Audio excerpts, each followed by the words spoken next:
Hello, everybody, fellow Nigerians. I want to talk to all of us today about a topic that is very close to my heart. If we are to avoid a bloody revolution in Nigeria, something must be done with our elite. You know, I feel that the VIPs in Nigeria, they are driving us to a bloody revolution.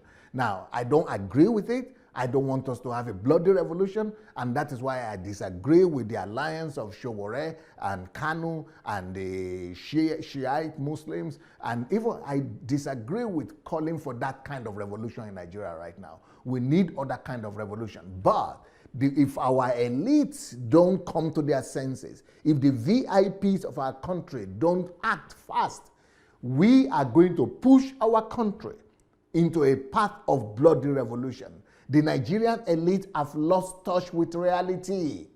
This is the fact. Our elites have lost touch with reality. And our government as well. Not just today. I'm not talking about government of Buhari alone. I'm talking about all our government, you know, from day one of independence. It started with the elite of independence. We are calling, each time everybody talks, we talk about we are all Nigerians. Oh, fellow Nigerians. But really, our elites don't have all the ordinary Nigerians in mind. We don't count them as Nigerians. We just see them as masses. When the old commonwealth of Nigeria is only being used by the so-called elite, which is less than 20% of our country. Maybe 10% of the country is who we have as the elite. And they are the ones controlling everything that we have in the country. What is 20%? Okay, let me give you an example, for example. Look at election. We normally boast ourselves of having election in Nigeria, right? Okay, but really, do you know how many people participated in the election that just happened? We have 200 million people in Nigeria, right? And 84 or 85%, 85 million are eligible to vote. Out of 80-something million that are supposed to vote, you know how many people voted? Only 27 million people voted. So 27 million is not even half will be 40-something million to vote. So we are doing politics. We say we have democracy, but that democracy is only being played out among 10%, maybe 15% of Nigerians. And we're saying we're having elections and democracy.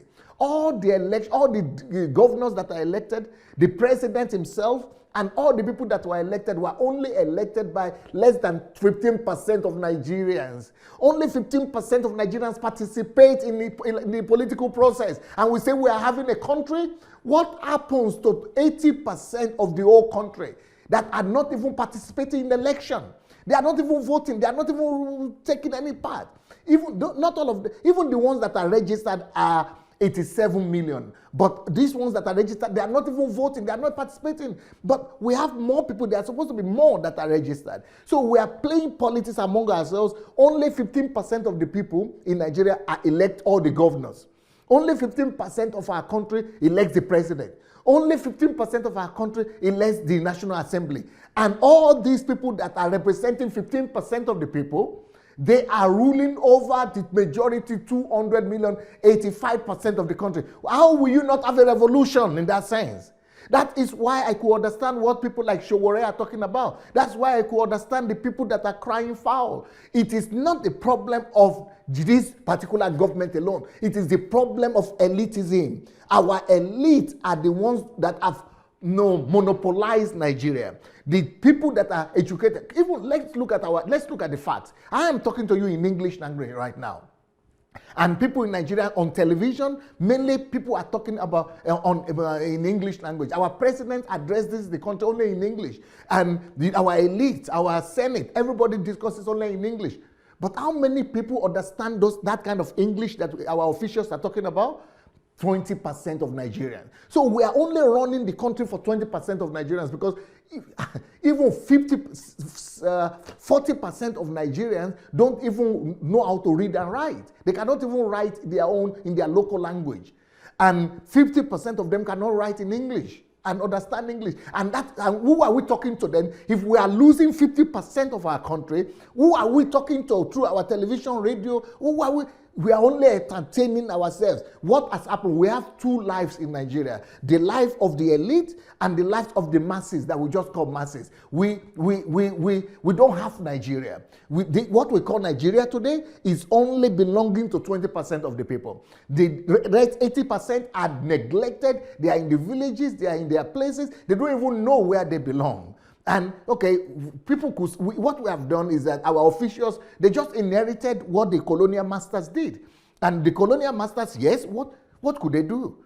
The colonial masters only spoke English because they didn't have any option. They have, you could say they have an excuse.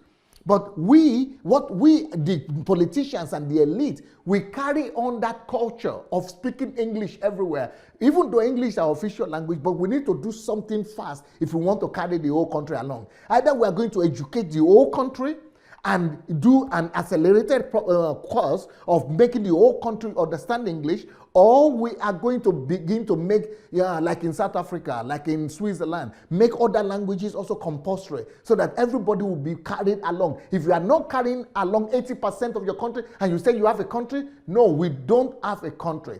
Our elite and our politicians have become slaves of their past. They are keeping on the tradition of the colonial masters, and that's why they are acting like the masters. We speak English, we go on television and speak English. We don't even care how many people understand what we are talking about. The uneducated population is more than half of the country. And the ones that are truly educated, yes, we say 60% they are literate. What is literate? Speaking their language and broken. But only 20% really are the real elite that really understand what we are talking about. Nigeria only has 20 million people, 18 million people that have access to internet. So what are we talking about? Only 20%, even less than 20%, that is actually 10% of Nigeria that has access to internet. The type of talk that our elite engage in, the kind of discussion, we don't carry the country along. We are just living, we created our own micro life for the elites, and we call them Nigerians. Only 2% of Nigeria, less than 2%, in fact, 0.2% of Nigerians control the wealth of the nation. And they call them, they are the Nigerians. They are the ones enjoying Nigeria. They are the ones enjoying the national cake. They are the ones living big, large, owning cars, houses. But the ordinary Nigerians don't even know these things exist. They don't even know there is money in the country. They don't even know where they belong. They don't have any part in our commonwealth. So Nigeria, we are not having democracy. I don't believe Nigeria is practicing democracy, and that it could lead to, because democracy is the government of the people. How can you say you have government of the people when 80% of the same people are not participating? Only 15% to 20% are participating, even in the election process, something that is supposed to be the most widely spread thing. And if only 27 million people participate in all elections in Nigeria, and in a country of 200 million people, what we have, and this is what we do every day. This is not just in the election. This is what we practice every day through even looking at the English language that we're speaking, looking at the way we behave, looking at our mass media, looking at our newspapers. We are practicing aristocracy. That is what our elites are practicing. We are practicing feudalism. And what does that mean? That means that a few are successful, and those ones that are successful, they hold everybody else into ransom so that all other people will be going to beg them for survival. So the one that is successful in a community goes to pray and to beg the other ones that are not successful are going to beg the one that is successful to ask for daily bread and to ask for survival. That is what we are practicing in Nigeria. 20% or 15% are successful in the country, and they have taken over the commonwealth of the country. They speak English, they go to the parliament, they are the same people. They will become governors first, then later on they become senators, then they come out again and become something else. They are the ones with all the positions of the government, and the money is rotating among the 20% of the people, and then maybe 1 or 2% of the wealth is given to 200 million people. Wickedness is reigning. If we want to avoid a bloody revolution, we must quickly cut the gap. We must really reduce the gap. We must bridge the gap urgently. To survive as a nation, we need to bridge this gap urgently between the disenfranchised people. Our people, majority of Nigerians are disenfranchised, and we need to bridge the gap between them and the aristocratic Nigerians. The elite Nigerians, the VIP Nigerians, the aristocratic Nigerians, they are killing our country, and this is going to lead to a bloody war or a bloody revolution if we don't do something quick and fast right now. The only way to avoid a bloody revolution in Nigeria is to bridge the gap. Let's do an emergency for illiteracy. Let's, declare emergency. Let's bridge the gap between the haves and the have-nots, between the elite and the disenfranchised poor, between the poverty-stricken people and the aristocratic people. Let's make everybody equal. Let's build an egalitarian society. Can you imagine? We have 300,000 police in Nigeria, and 100,000 of them are serving only the elite, the VIPs. And only 200,000 are supposed to serve 200 million people. I mean, we are not building a just society. And when there is injustice, revolution comes crying. So we need Nigerians, we Nigerians, we call ourselves we Nigerians.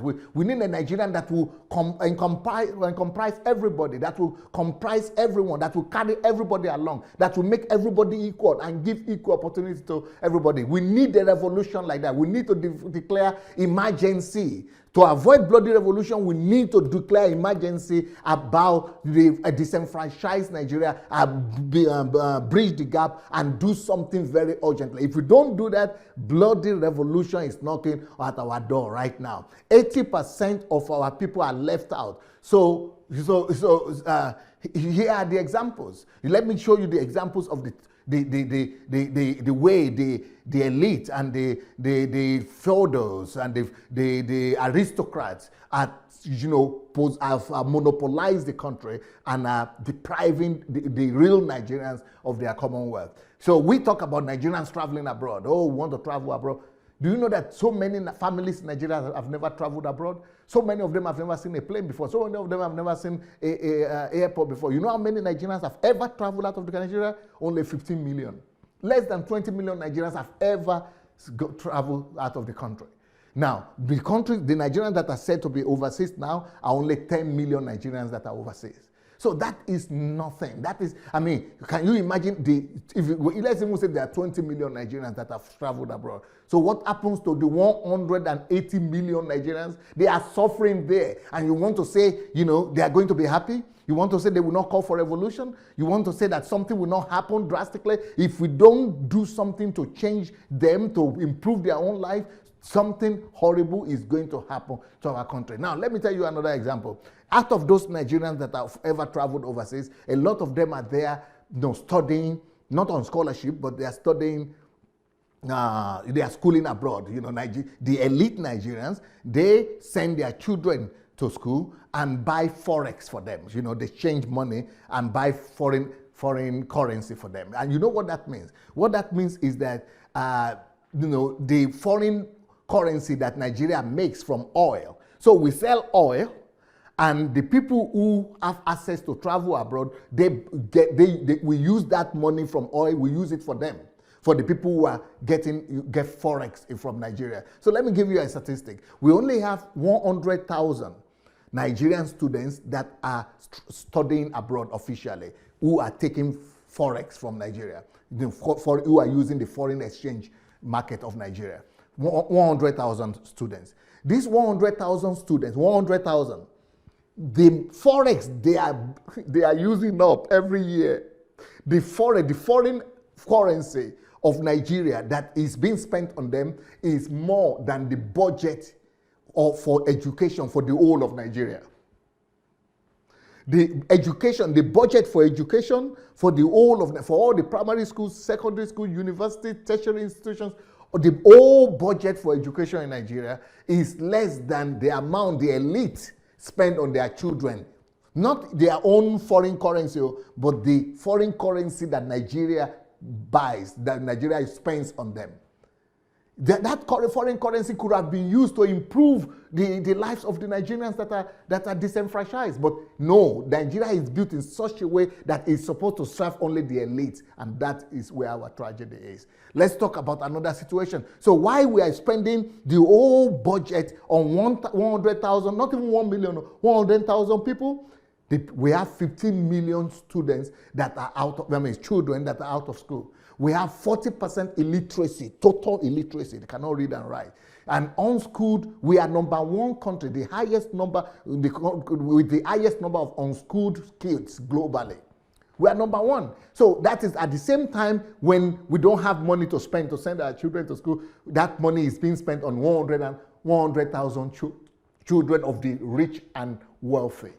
So we are in a crisis. It is, if we are going to have a revolution and a bloody one, blame the elite for it. I'm talking about the political elite. I'm talking about just the elite, the rich, the VIPs, the elites, the kings. They are the ones killing Nigeria. You know, I will do another program on the kings separately because, you know, these people are just built an oppressive system. Whereas the 80 million people are begging for food, they are living on $1 a day or $2, and the rest are sending their children abroad. They are getting the foreign exchange of Nigeria to do that. Now, so when we talk about wealth, people talk about Nigeria is rich. Nigeria is poor. There are only a few people that have, capitalized on the commonwealth of Nigeria. They call it national cake. And only 10,000 Nigerians have over $1 million and above. Only 10,000 people in Nigeria. How can 10,000 have $1 million and above, whereby the rest of the country is living on $1 or $2, less than $2? Over 100 million people are living on less than $2. Whereby 10,000, not even 100,000, not even 10 million, 10,000 alone are having over $1 million and above. But out of that 10,000, we have 500 that are super rich. These are the ones who have taken the contracts and have used the money for themselves. They are the ones who have taken the money from the banks, like the example of the AMCOM. I did a program on the AMCOM that have taken 5 trillion naira debt that they are not paying back by 20 people. I spoke about the top 20 people that have done that, but there are more people that are like that. But when we talk about civil servants, people are talking about government posts, government officials. Some people want to get political positions, yeah. So everybody is fighting for political positions. Whenever I would like to advise Nigerians and even the government that whenever anybody is lobbying for political position, just know that they are going there for corruption, for national cake. We shouldn't lobby for anything. If you want to really serve with your skills. Because how many political positions do we have in Nigeria? Just 12,000 of them. Only 12,000. Even civil servants. How many civil servants do we have in the whole country? 4 million. In the whole, local government, state government, in the whole civil service of the federal to local, only 4 million. That is nothing. We should develop entrepreneurship. We should develop our citizens. Can you imagine that the only people who are eating the whole thing from the government, everybody is going to the government instead of us to develop the human capital of our people so that nobody will be running to go and get civil servant job or government position. Because everybody wants to eat from the cake. So we have 10,000 people eating the whole cake, and everybody else is scrambling for the crumbs. So, but Nigerians are always discussing about that we are Nigerians. But who are the people we are referring to as Nigerians? We are just referring to those 20%. We call the rest of Nigeria masses. You listen to the politicians the way they call, they are just masses. Even though they say we are Nigerians, but they don't count them along. They are only talking about themselves. They are the ones who own the houses. Nigerians always talk about the big houses we have in Nigeria. Oh, go to Lekki, go to Banana Island, go to Victoria Island, go to Ikoyi, go to Asokoro, go to Ikeja. They are big, beautiful houses. You go to the internet, you say, how many big, beautiful palaces, houses do we have in Nigeria? Only 100,000 of them. At a time when 10 million Nigerians are homeless, living in the street, 10 million, 100,000 people, maybe even if it is one by one, but it's not 100,000 people that own the 100,000 houses. There are only 10,000 of them.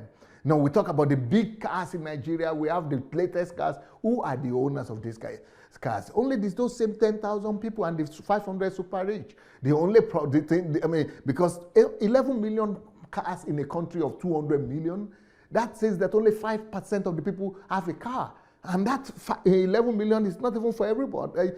Some people will have 2-3 cars. So, even if we are going to say one by one, it's just 5% of the country has a car. So it is horrible. Let's check that against our population of 200 million. We are in crisis. These 200 million people will arise one day and tear apart all these 10,000 people and tear apart the 10% or 15% of the elite and bring about a bloody revolution. To avoid it, the only thing we need to do is to get our elite to come together and say, no, let's do something for the ordinary people. Let's do something for the masses. If we don't do that, we will be breeding a lot of Showoreis. We will be breeding a lot of Nnamdi Kanos.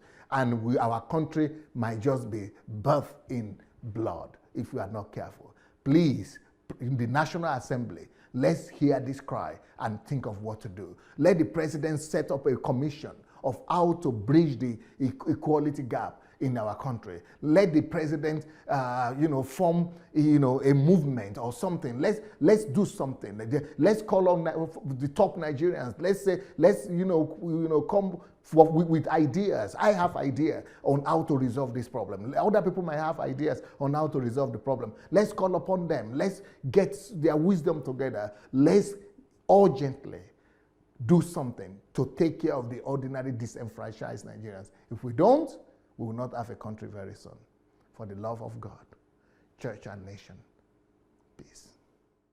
Thank you so much for watching our videos. Now, we need to spread this word, and we need to do it together. For that to happen, we need your help. Just 5 little steps that you could help us to spread the word. Number one thing we need you to do is to like the videos. Please go like this video right now. Number 2, if you have not yet subscribed to our channel, please go ahead and subscribe to the channel. Number 3, we need you to press and click on that notification bell. You see the bell? Go press on it.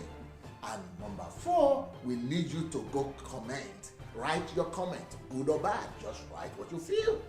Number 5, share on every platform. Share on Instagram. Share on Facebook. Just share and spread the word. Thank you so much.